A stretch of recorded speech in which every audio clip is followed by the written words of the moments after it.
Aí, agora sim. E agora, me ouve? Perfeitamente em alto e bom som. Viva! Graças a Deus. Você sabe para que serve a informática? Para que serve a informática? Me conte. Para resolver todos os problemas que nós nunca tivemos. Pronto. É Tá por isso tudo que de vez em resolvido quando agora. gera a dificuldade. Porque a dificuldade maior fica entre o computador e a cadeira. Quase sempre é assim. Não é? Eu sei bem como é que é isso. Somos pessoas criadas para cuidar de gente, né? Então, quando a gente começa a trabalhar com máquina, fica um troço horroroso. Então, mas a gente chega lá. Vamos aos trancos e barrancos. Como é que foi a semana, Deise? Chegamos lá, graças a Deus foi tudo bem. Gente, seja bem-vindo. Tô vendo a galera entrando aí de novo, mais gente tá todo mundo entrando. voltando. Que bom, sejam todos bem-vindos. Titia. Titia tá ali me dando oi. Oi, tia. Um abraço para a Jane. Um beijo grande. Fernando foi nossa salvação hoje, Fernando Simões. Ó. Salvou-nos do... Isso aí. Obrigado, desespero. Fernando. Obrigado, Fernando, pela simpatia de nos ajudar. Pronto, agora nós estamos bem organizados. Hoje nós vamos falar sobre uma coisa bastante interessante, né? Porque costumamos sempre dizer que nós precisamos aprender a ouvir, e durante muitos anos se fala isso, né? Você precisa aprender a ouvir as pessoas, precisa aprender a ouvir o que a pessoa está dizendo, ouça o que os outros dizem. E hoje você vem com uma proposta completamente atravessada, que é o olhar. Em vez de se preocupar com ouvir, vamos nos preocupar com o olhar. E nesse caso é um olhar muito mais diferente. Qual é a tua proposta exatamente que te fala hoje, Deise? O olhar para nós mesmos, esse olhar. Minha irmã está me acenando ali. Oi, Kel. Um abraço, Raquel. Aqui. Og, seja bem-vindo. Sônia. Gente, muito obrigada pela presença de vocês aqui.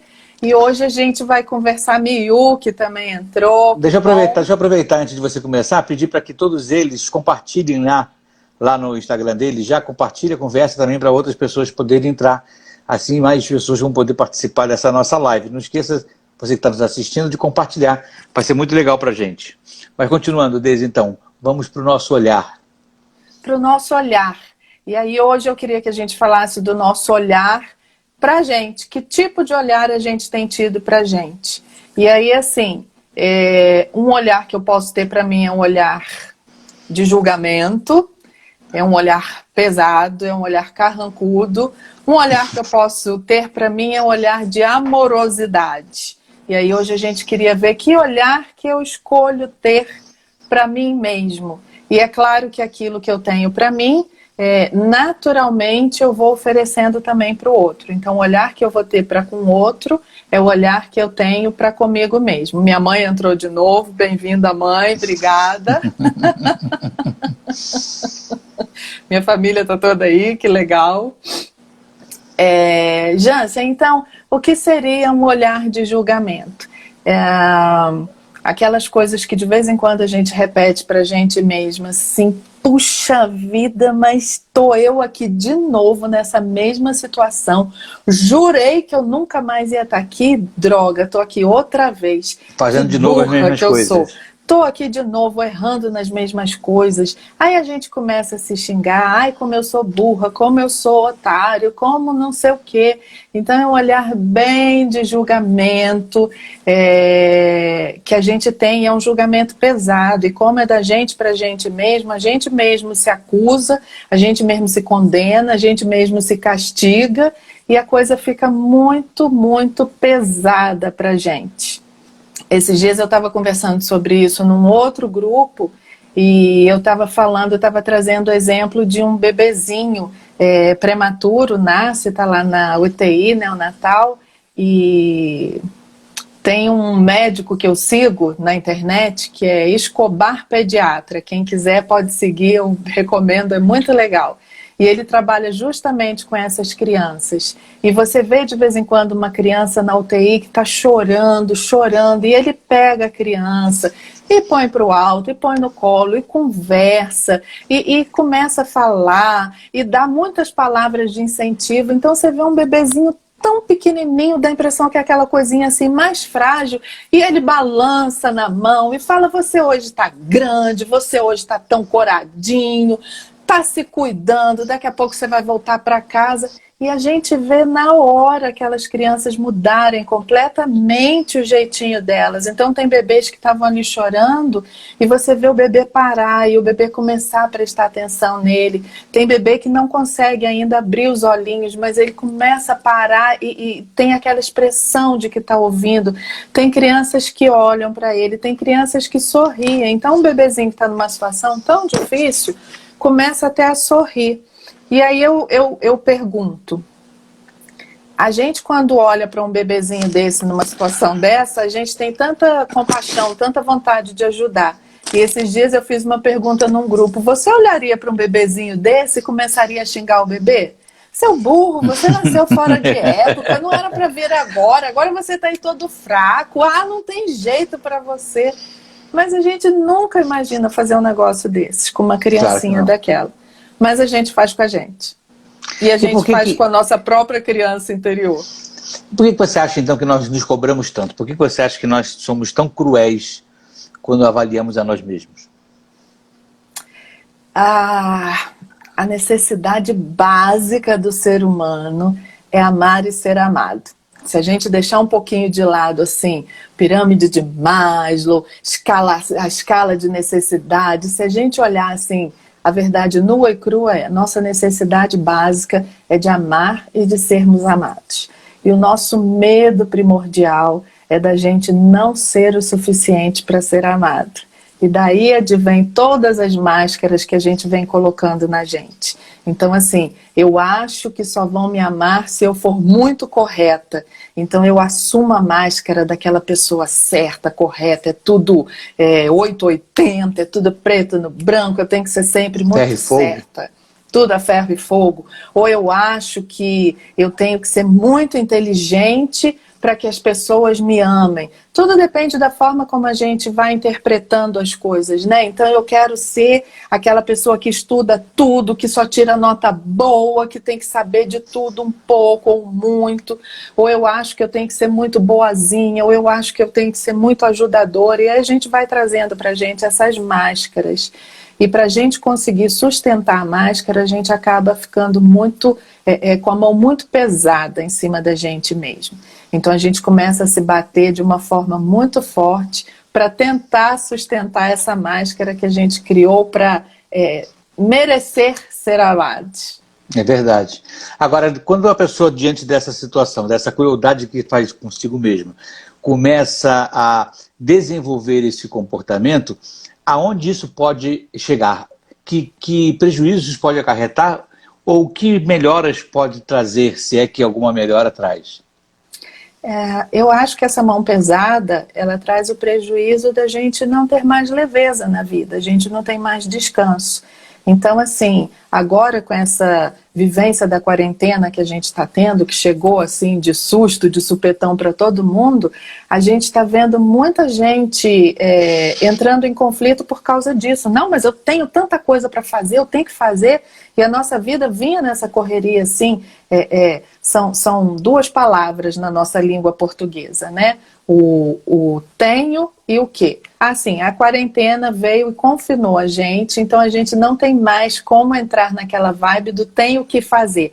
Eu tenho que isso, eu tenho que aquilo, porque aí a gente se sente mais útil, mais produtivo. E isso ameniza pra gente aquele sentimento lá no fundo de que talvez eu não seja merecedora de ser amada. Então a gente fica nesse tem o quê? Nessa quarentena, o nosso tem o quê foi muito podado. Então tem gente, né, muitos de nós entrando em parafuso, porque e agora? Não posso ficar assim, não posso ficar parado.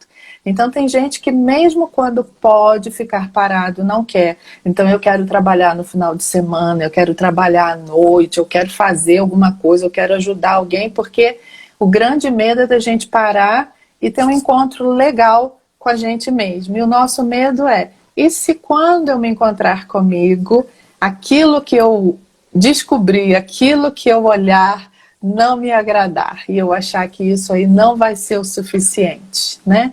E eu costumo sempre perguntar, e se você chegar à conclusão de que é muito mais bonito do que você imaginava e que é muito mais do que suficiente? E a gente só vai saber disso quando a gente realmente para se olhar. Você, das outras vezes que nós já conversamos, falou muito sobre equilíbrio, né? Falou sempre da gente levar para um lado e para o outro de acordo com as circunstâncias. Sempre dentro daquelas meio caminho, para lá e para cá, sem ser muito ao mar, sem ser muito à terra. Nesse caso, por exemplo, eu não corro o risco de ser efetivamente muito mais cruel ou de ser efetivamente muito mais condescendente comigo mesmo, quando eu desequilibro esse comportamento do olhar para mim mesmo? Então, o equilíbrio é sempre movimento, equilíbrio nunca é estático. Nós falamos aqui também já em outras oportunidades. Aquela linha perfeita, a gente tem a mania de achar que equilíbrio é aquela linha perfeita, certa, reta, parada, maravilhosa. E isso é morte, gente. Se a gente pega, se a gente está sendo monitorado por aparelhos num hospital, quando a linha fica perfeitinha, já era, não tem mais eu ali. Então, equilíbrio, vida, é sempre movimento. Então, aquela coisa ali, aquela linha se movimentando, e não é certinho, ela varia, ela tem aqui um ponto de variação. Isso é vida, isso é equilíbrio, então tem essa variação. E o grande medo que a gente tem é esse que você tocou agora. A gente tem medo de ser condescendente demais com a gente, e aí a gente aí que vai para o buraco mesmo. Então, a gente bate mais forte, com medo de parar a coisa, de ser muito condescendente. Alguém falou aqui, acho que foi a Raquel falando assim, que tem uma frase que diz, está tudo bem você não ser produtivo o tempo todo. E tá, é só a gente olhar para os bebês, né? O bebê é um ser não produtivo. Ele não produz nada a não ser trabalho para um adulto. Quem trabalha por ele é o adulto. E mesmo assim a gente trabalha com todo o prazer desse mundo por um bebê. E se a gente olhar para a gente assim, tá tudo bem a gente cuidar da gente e tá tudo bem a gente descansar. Não é à toa que, por exemplo, a Bíblia cita a gênese da humanidade e fala que Deus criou tudo em 6 dias e descansou no 7º. Então, se até Deus trouxe isso para nós, por que eu quero ser mais do que Deus e nunca poder descansar? E uma coisa interessante da gente observar se Deus é daquela forma que a Bíblia diz, né? A gente falou aqui outro dia sobre isso, atributos de Deus onipotente, onisciente, onipresente. Como assim Deus se cansa? Que negócio foi esse de que Deus cansou? Fez o mundo todo, criou todo o universo, e de repente falou, ai, que canseira! Tragam meus sais, me tragam uma soda limonada, porque eu estou muito cansadinho. Deus não se cansa nesse sentido, né? O descansar de Deus foi um mostrar para a gente e foi um delegar. Então, assim, e foi um aproveitar. Deus pausar criou... de produzir. Foi uma pausa na produção. Porque Deus produz sempre, né? Mas foi um aproveitar. Ele criou tudo aquilo e ele aproveitou tudo aquilo. Então, segundo a história do livro de Gênesis, Deus aproveitava, ele se sentava todos os dias para bater papo, para ter comunhão, para interagir com a criação dele. E a gente esquece disso, e essa criação está aí. A gente esquece de olhar um sol nascendo, um sol se pondo, a gente esquece de se conectar de verdade com as pessoas, a gente esquece de olhar para a vida porque a gente tem que fazer alguma coisa. Então, quando a gente para, a gente pode ter esse olhar mais leve, mais tranquilo para a vida e depois continuar fazendo outras coisas mais. Esse medo de não produzir o tempo todo, talvez não seja criado, não seja produzido em nós por conta do medo, do receio de não ser o tempo todo útil, a perda da utilidade na relação com o outro ou com os outros, já que as relações atualmente estão muito construídas em cima de utilidade. Eu me relaciono com ele porque ele pode me dar tal coisa de volta e vice-versa. Essa utilidade perdida não faz com que a gente passe o tempo todo querendo produzir, tendo vida menos contemplativa? Sem dúvida, porque a gente acha que se a gente não estiver sendo útil o tempo todo, então talvez eu não seja o suficiente, eu não seja boa o suficiente para ser amada pelas pessoas. Então a gente troca o ser pelo fazer. Então dá impressão, é uma impressão que me dá de que se eu fizer muito, então você pode me amar muito, você pode me admirar muito. E a gente faz essa inversão, a gente coloca em muito lá no topo o fazer e a gente vai deixando decair o nosso ser. E na realidade eu só posso fazer a partir do momento que eu sou e a partir do momento que eu sei quem sou. Então eu dou sempre o exemplo da árvore. Se você tem uma macieira e você plantou agora, ela ainda é uma mudinha pequena. Não espere de uma mudinha que ela te dê maçã, porque ela não vai dar maçã, ainda não está no tempo. Mas você continua cuidando daquela mudinha, ela vai crescendo e começa a virar uma árvore grande, e aí a árvore vai puxando toda a seiva, ali com as raízes dela, ela vai puxando toda a seiva da terra, ela vai se robustecendo, ela vai crescendo, e vai chegar o momento certo em que naturalmente, sem grandes esforços assim, ela lá na ponta do galho dela, o fruto vem. E aí ela está sendo útil. Então você pode se alimentar dela, ela tem todo um sistema vivendo ali nela, de bichinhos, de pássaros, de vermezinhos, ela faz a fotossíntese, ela está sendo. E naturalmente tudo isso acontece com ela. A questão nossa é que a gente quer, antes de pensar em ser, a gente quer fazer, a gente quer sair dando maçã, pera, banana, abacaxi, e a gente não vê que macieira dá maçã, bananeira dá banana, elas não ficam nem tentando produzir outra coisa. E isso é natural. Então quando a gente foca no nosso ser, eu sou, e a gente descobre, né, porque a maioria de nós está andando por aí sem saber de fato e de verdade quem é. Então quando eu vejo quem eu sou, o trabalho em si, ele se torna uma extensão minha, é uma extensão de quem eu sou. Então, se eu sou macieira, o meu trabalho é produzir maçã.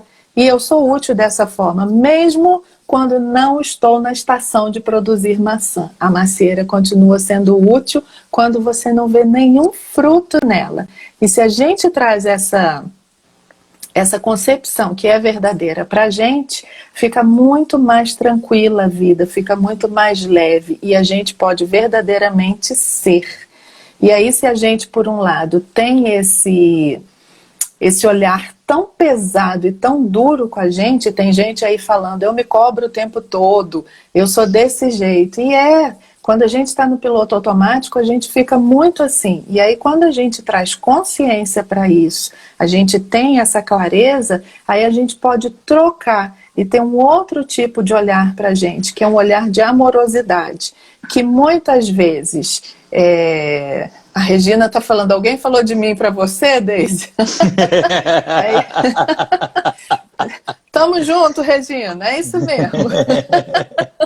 E aí quando a gente traz esse olhar de amorosidade, quando a gente pensa em fazer isso, em trazer esse olhar de amorosidade, a gente tem esse medo que você tocou, que é de ficar muito displicente, muito complacente com a gente.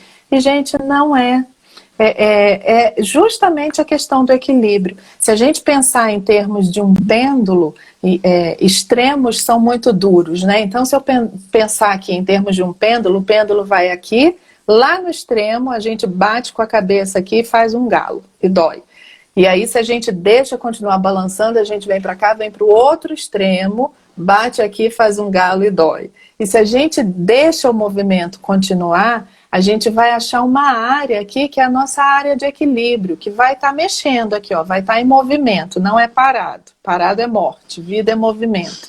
Então eu acho uma área que eu estou hora um pouco mais para cá, hora um pouco mais para cá, e nesse movimento eu vou encontrando esse equilíbrio, que é movimento, de saber como agir. Então não é que eu vá ser complacente, ou passar a mão na minha cabeça, é que eu vou olhar com tranquilidade para mim, eu vou ver tanto a minha luz quanto a minha sombra, e está tudo bem eu enxergar isso. E uma coisa muito importante a gente lembrar, eu dei o exemplo do médico, né, lá na UTI, a gente olhando para aquilo, e aí eu falei que a gente precisa olhar também para a nossa criança interior. E quando a gente tem essa coragem e essa clareza de se dispor a olhar para a gente pode ver coisas fantásticas. Por que que eu ajo assim? Porque tem comportamentos nossos que nos incomodam, né? Tem coisas que a gente faz que a gente fica muito zangado com a gente mesmo. Então tá, a gente pode estar com muita raiva da gente por um determinado tipo de comportamento, mas a gente pode pegar a raiva agora, não vou nem acabar com a raiva, vou pegar a raiva e vou colocar ela aqui do lado um pouquinho. Tô te vendo, raiva, tô vendo você aqui, coloco aqui do lado, mas agora eu vou olhar para mim. Por que será que eu ajo dessa forma? Então eu vou dar um exemplo do que eu estou falando, da gente olhar para a nossa criança interior e perceber por que eu ajo dessa forma. Esses dias conversando com uma pessoa, e aí tem vários exemplos disso, né? Mas uma pessoa falou comigo, ela estava muito angustiada e estava muito brava com ela mesma porque ela se viu egoísta. Ela falou, nossa, mas eu percebi, eu nunca tinha percebido como eu sou egoísta e eu sou. Eu descobri que eu sou egoísta e estava já se batendo, então é essa mão pesada que bate, às vezes não é nem só uma mão, a gente está com um chicote aqui e tá só tacando aqui em cima da gente. Então ela se descobriu egoísta e estava muito chateada com isso. Então a gente começou a olhar, por que que você acha que você é egoísta? E se tem egoísmo aí, da onde que veio isso? Então a gente chegou lá na infância dela, criança indo para a escola, né, e levando o lanchinho na lancheirinha, e as crianças são seres maravilhosos, e aí abre a lancheira e um divide com o outro. Então ela às vezes dividia o lanchinho dela com outra criança qualquer, com qualquer coleguinha. E eles passavam por uma situação financeira muito apertada. E a mãe dela falou para ela, não pode dividir, minha filha. A mãe dela tinha uma preocupação real com a filha, né? Da filha ficar sem se alimentar direitinho. E aí falava, não pode, minha filha, não dá seu lanche para o outro, senão vai faltar. E aí aquela criança fez um registro interno. Eu sempre digo, a gente vira uma chavinha aqui dentro, né? Então o registro dela foi, se eu der para o outro, vai faltar para mim. E isso é uma coisa que está no nosso meio cultural, está no nosso inconsciente coletivo. A gente tem essa tendência de achar que não tem para todo mundo. Se eu der, vai faltar para mim. E, gente, o sol é para todos. Eu costumo dizer que o sol nasce de manhã, ele não escolhe assim, eu vou brilhar hoje só em cima daqueles que foram legaizinhos. Quem não foi legalzinho, eu não vou brilhar. Vai ficar sem sol. O sol é para todos. Então, agora, quando ela percebeu isso, ela pôde vir agora desvirar essa chave, desconstruir esse pensamento, essa crença que ela fez nela, e hoje não está faltando, ela tem uma situação tranquila. E, gente, mesmo que esteja faltando alguma coisa, sempre dá para a gente compartilhar. Seja o que for, e eu não estou falando só de compartilhar dinheiro, seja o que for, a gente pode compartilhar e tem para todos. E aí a gente faz a vida se movimentar e a vida circular. Então o julgamento dela é, que horror, eu sou egoísta. E aí quando eu olho para minha criança, eu vejo o que a minha criança aprendeu. E aí de novo, a nossa velha frase, adulto é aquele que se tornou pai e mãe da sua própria criança. Então eu agora adulto posso chegar para minha criança e falar, meu bem, um dia lá atrás estava tudo muito apertado. Agora está um pouco mais tranquilo. Então se você quiser, você pode até compartilhar o seu lanchinho. Tá tudo bem você ter feito isso porque você obedeceu a uma instrução da mamãe, porque naquela época estava difícil, mas hoje eu estou aqui, hoje eu sou a sua adulta, então hoje eu cuido de você. Tá tudo bem se você compartilha, tá tudo bem se você se alegra com quem tem, tá tudo bem se você se alegra quando você tem, porque quando a gente tem esses registros interiores, a gente às vezes não consegue nem se alegrar com aquilo que a gente tem. A gente ganha uma coisa, a gente conquista uma coisa, mas a gente está sempre com aquele velho pensamento, vai faltar, em algum momento vai faltar, né? Então quando a gente percebe isso, isso é super libertador. E aí eu posso olhar para isso que eu achava que era ruim, como no caso dessa pessoa, que eu achava, uau, olha aí, o monstro do egoísmo sobre mim.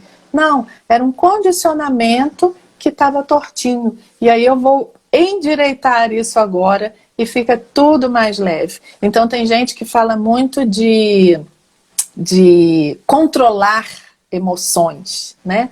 Eu tenho um problema sério com essa expressão, controlar emoções, né? Emoções não são para serem controladas, gente. Emoções são para serem sentidas e são para serem liberadas. E se a gente se dispõe a fazer isso, a gente percebe de onde veio essa emoção.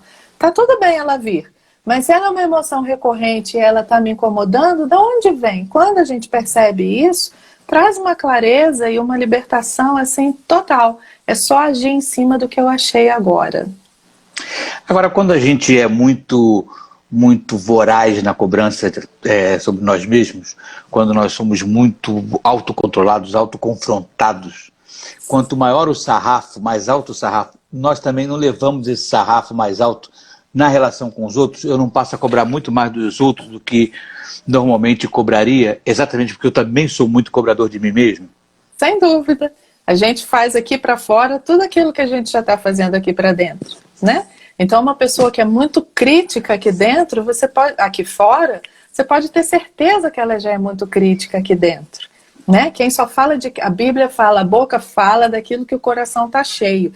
Então, se aqui fora eu tenho uma mão muito pesada, certamente aqui dentro a minha mão é 1000 vezes mais pesada. Se eu critico muito aqui, eu me critico muito aqui.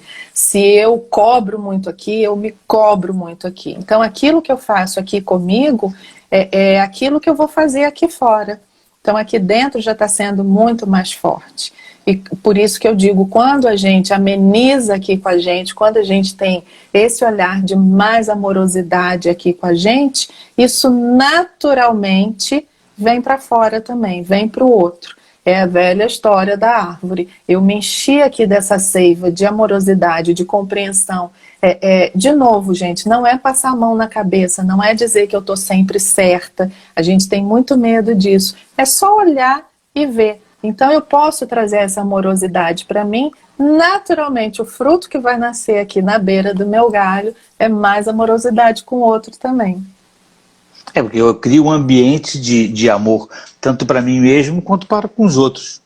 Quando eu sou muito cruel comigo, serei inevitavelmente cruel com os outros, né? Não há como você ter uma atitude cruel consigo mesma e ser amorosa com os outros, porque isso jamais conseguiria funcionar, isso não aconteceria de forma natural. Agora você propõe... gente tenta, né? A gente fala, nossa, eu sou muito boa pessoa com os outros, então a gente tenta continuar se batendo e ser muito bom com os outros. E isso não funciona, gente. A sabedoria já fala que é pra gente amar o próximo como a gente ama a nós mesmos, né? Então, é da forma que eu me amo que eu vou amar o próximo. E essa primeira atitude tem que vir para mim. Quando a gente anda de avião, na decolagem, vem todas aquelas orientações, né, para durante o voo, e uma das orientações fala para a gente que se por um acaso a cabine despressurizar, que as máscaras de oxigênio vão cair. E a orientação é clara. Quando a máscara de oxigênio cair, você vai colocar primeiro em você e depois no outro. E a gente pensa, não, mas se tiver uma pessoa idosa, se tiver uma criança perto de mim, se tiver... eu tenho que ir lá. Não, é primeiro em você. Porque se você for tentar ajudar o outro, talvez não dê tempo, e aí morre o outro e morre você. Então é primeiro pra gente, isso não é egoísmo. As pessoas morrem de medo de estarem sendo egoístas se fizerem algo por elas mesmas. Mas é assim, olha, eu primeiro me oxigeno, e aí depois disso, já estou com máscara, já estou com oxigênio, eu posso levantar e andar o avião inteiro ajudando quantas pessoas eu quiser. Mas precisa vir primeiro para mim. Então é a forma de eu me tratar que vai ser uma continuidade aqui, a forma que eu vou tratar os outros. Maravilha, uma excelente analogia que você criou agora. Para a gente poder fechar e se encaminhar para o final da nossa live, você estava falando sobre poder olhar para fora, poder olhar menos com tanta crueldade para si mesmo, principalmente na questão do ativismo, né? Ser mais contemplativo, seria isso? Se permitir mais a olhar para fora, vislumbrar as coisas que você já fez, curtir daquilo que você já amealhou, utilizar do que você conquistou, mesmo que você tenha conquistado pouco, mas que tenha prazer nisso, para que a vida seja mais agraciada e mais graciosa, não é isso? Na realidade, não existe essa história da gente ter conquistado pouco, Jansen. A gente está aqui porque a gente já conquistou muito. E eu estou falando de conquistas assim, no âmbito geral. A gente já conquistou muita coisa, a gente é muito vencedor de estar aqui. Né? A gente já passou, cada um de nós aqui sabe tudo que já passou, tudo que já enfrentou, tudo que já vivenciou. A gente já conquistou muita coisa para estar aqui. Né? Isso em âmbito geral, não se mede a nossa conquista só pelo tanto de dinheiro que eu tenho no banco. Isso também é conquista, mas a gente vê tudo que a gente tem feito. Então a gente pode olhar para isso e se alegrar de verdade com tudo que a gente tem feito e se dar o direito de fazer esse movimento contemplativo. Você quer ver um exemplo de como a gente não faz isso? É às vezes a gente sentar para assistir um filme, por exemplo, a gente está ali, está na frente ali do aparelho, parece que está assistindo, mas a nossa mente está, nossa, eu tenho que fazer aquilo, eu tenho que fazer aquilo outro, mas eu também não podia estar aqui parado, eu tinha que estar fazendo alguma coisa, gente, como eu estou sendo responsável. Perdendo meu tempo aqui. Então, assim, olha, eu não estou nem fazendo aquilo que eu digo que eu tinha que fazer, nem estou assistindo filme e nem estou coisa nenhuma, estou só me enchendo aqui de um monte de ansiedade. Então, efetivamente perdendo tempo. Isso é perder tempo. Então, é se dar esse momento. Se eu vou assistir um filme, por favor, me deixa sentar e realmente assistir um filme, curtir a história, ver o que está acontecendo, ver se eu me limpo com aquilo ali, se eu já passei. Assistir filme. Eu estou aqui, presente no presente, assistindo um filme. Eu sei que eu tenho várias coisas para fazer, mas se eu vou ficar 1h30 me angustiando, nem fazendo a coisa, nem vendo o filme, foi 1h30 que foi desperdiçada. Agora, se eu gastei 1h30 e assisti um filme, foi 1h30 aproveitada naquele filme. Depois eu faço o que mais que eu tiver que fazer. Muito bem. Deise, mais uma vez, obrigado por você participar. Eu quero lembrar ao pessoal que está nos assistindo que toda semana, toda segunda-feira, às 19h30, eu tenho uma live aqui com a Deise Oliveira, que faz o nosso Papo Essencial. Todas as nossas lives ficam gravadas na Link TV, lá no canal do YouTube do Link TV e também na página do Link ao Review. Então, se você não assistiu tudo, chegou agora, quer ver o que aconteceu antes, vai ficar guardado lá. Além de ficar no nosso Story por 24 horas, mas depois do Story você também pode compartilhar, mandar para outras pessoas, mandar o link, porque fica no canal do Link TV. Eu quero pedir você que assistiu, que gostou, que compartilhe com muitas pessoas, para que cada vez que nós fizermos a live possa ser aproveitada por mais pessoas. E também acompanhem o Instagram e o canal da Deise, que é maravilhoso, e a gente de vez em quando também bota aqui o Minuto Essencial. Hoje rodou você viu? Eu vi, o do Criança Pede. A gente bota umas degustaçõezinhas dos vídeos da Deise aqui com a gente. Pode falar, Deise. Tem uma pessoa perguntando aqui, está pedindo para eu falar de novo o nome do pediatra. Eu não lembro o primeiro nome, eu acho que é Leonardo, mas o sobrenome é Escobar. Então é só colocar Escobar Pediatra, que você vai achar aí em todas as mídias, tá? E tem muita coisa legal lá para a gente ver. E é isso que você falou, reforçar mais uma vez. Quem está aqui, muito obrigada. E se você achou que foi legal, compartilha aí, chama outras pessoas, manda para outras pessoas. Alguém está falando aqui, sem ansiedade, já estou aguardando a próxima segunda-feira. Se Deus quiser, estaremos juntos de novo. Sem ansiedade, é com ótimas expectativas. Jansen, você que tá tendo mais acesso aí, eu não sei se alguém deixou alguma pergunta, se quer saber alguma coisa que eu não tenha visto. A gente pode ainda nesses últimos minutinhos. Todas as perguntas que apareceram, você respondeu, eu não, né? Você respondeu.